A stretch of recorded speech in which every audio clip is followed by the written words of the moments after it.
Profesor, muy buenas noches, ¿cómo le va? Lucy Pisni lo saluda. ¿Qué tal? Buenas noches, un gusto conversar con ustedes. Igualmente, muchas gracias. Bueno, queremos que nos ayude a entender qué está pasando y para aquellos que realmente no conocen demasiado el tema, empezar por el principio. ¿Qué es o cómo es un régimen talibán?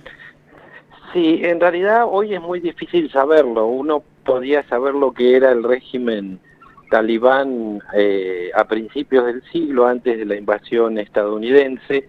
El movimiento talibán surge en el año 94. Talibán significa estudiante, porque eran un grupo de estudiantes islámicos de la religión islámica que organizan un movimiento político en medio de una guerra civil, que era lo que después había ocurrido después de la retirada soviética. Ellos logran ir unificando el país, enfrentando a las distintas organizaciones político-étnicas en un país que es un mosaico étnico. Ellos son fundamentalmente pastún, que es más o menos el grupo étnico de la mitad de la población de Afganistán. Logran unificar una gran parte del país, menos el norte, que queda en manos de una alianza étnica de uzbecos y tayikis. Y finalmente ellos también tienen como huésped a Osama Bin Laden y su grupo de árabes de Al-Qaeda. Los afganos no son árabes lingüísticamente ni étnicamente, pero Bin Laden había colaborado junto con la CIA norteamericana en la lucha contra los soviéticos. Finalmente los Estados Unidos, después del atentado de las Torres, le piden a los talibán que entreguen a Bin Laden. Hay una negociación muy larga que no llega a ninguna conclusión y los Estados Unidos deciden invadir Afganistán para capturar a Bin Laden, cosa que no logran. Y en realidad la invasión está apoyada fundamentalmente primero en la Alianza del Norte, que eran los rivales internos, digamos, en Afganistán de los talibán. Los talibán se rinden rápidamente y se retiran una parte de ellos a Pakistán, que también es una comunidad pastún importante, y los Estados Unidos inician una larga ocupación en la que intentan construir un Estado en un país que venía de 20 años de guerras civiles y conflictos tribales y étnicos, y con esto lo único que logran es formar un gobierno que es una coalición de líderes regionales y lo que se llaman señores de la guerra, que nunca logra estabilizar el país, que es profundamente impopular fuera de Kabul y de algunas zonas del norte del país. Los Estados Unidos intentan vencer la resistencia talibán, que se recupera luego de la invasión, fundamentalmente en un país que tiene una larga tradición de enfrentar a imperios. Ellos derrotaron 3 veces a los británicos en el siglo XIX y principios del XX, derrotaron después a los soviéticos y bueno, ahora finalmente, después de 20 años, han derrotado a los Estados Unidos, que nunca pudo ni formar un ejército nacional afgano que los enfrentara, ni formar un gobierno estable que uniera a todas las facciones en pugna que había en Afganistán.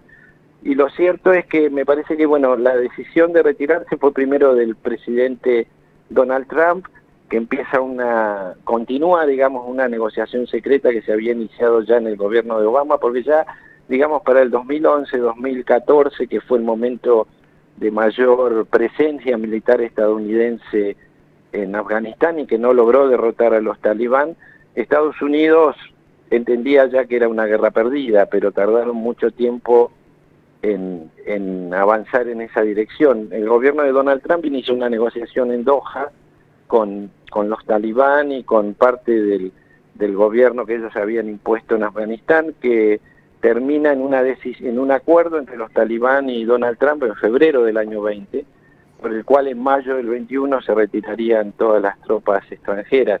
No solo había tropas estadounidenses, sino también de países europeos de la OTAN, que bueno, habían llegado a una especie de pantano en el que no podían salir, no podían vencer a los talibán, tampoco podían los talibán vencerlos a ellos, pero sí a las facciones afganas que estaban gobernando junto con la ocupación estadounidense.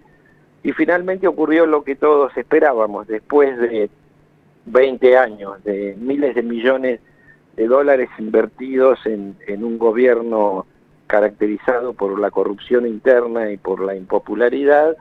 Los talibán fueron construyendo, fundamentalmente a través de acuerdos con los líderes tribales y con facciones políticas étnicas, fueron construyendo un poder que primero dominó todo el interior rural. Afganistán es fundamentalmente un país rural, hay solo unas pocas ciudades, Kabul es la más grande, donde viven 2 millones de habitantes, y finalmente cuando se produjo el retiro de las tropas estadounidenses, porque en este sentido el presidente Biden continuó con el acuerdo que se había hecho en la época de Donald Trump, ocurrió lo que todos esperaban, pero probablemente con mucha mayor velocidad que de lo que nadie esperaba, y es que el gobierno afgano heredado de la ocupación norteamericana se derrumbó solo.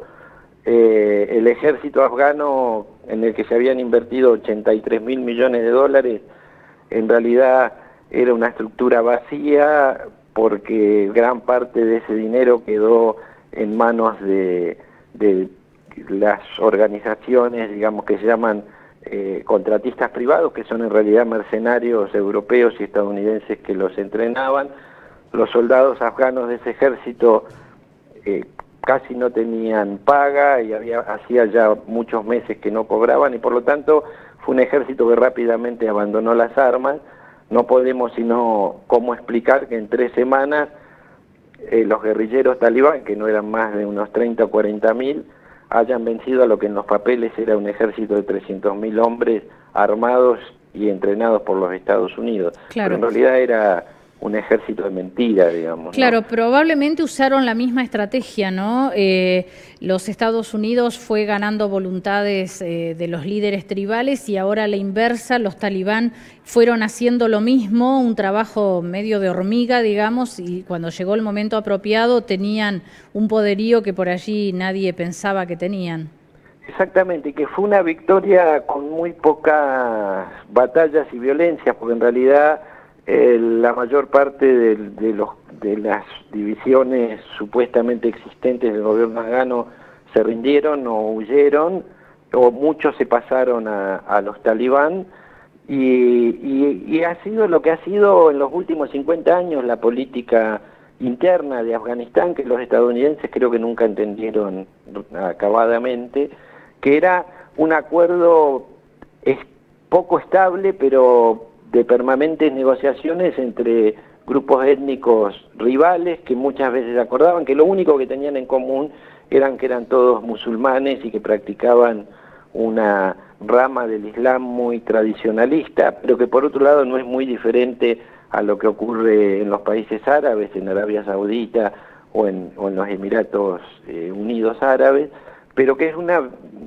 visión muy, digamos, arcaica del Islam, pero que es lo único que comparten todos los afganos, que después tienen enormes diferencias tribales, lingüísticas y culturales.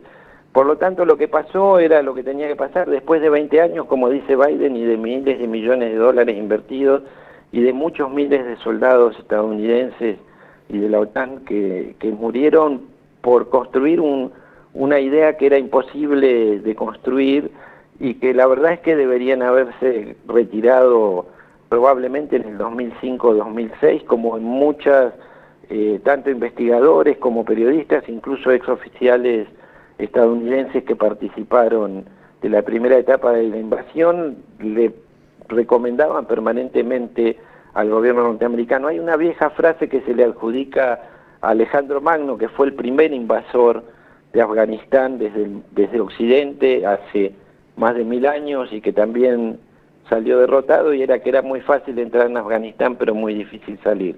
Bueno, 1000 años después ha vuelto a ocurrir lo mismo. Se repite.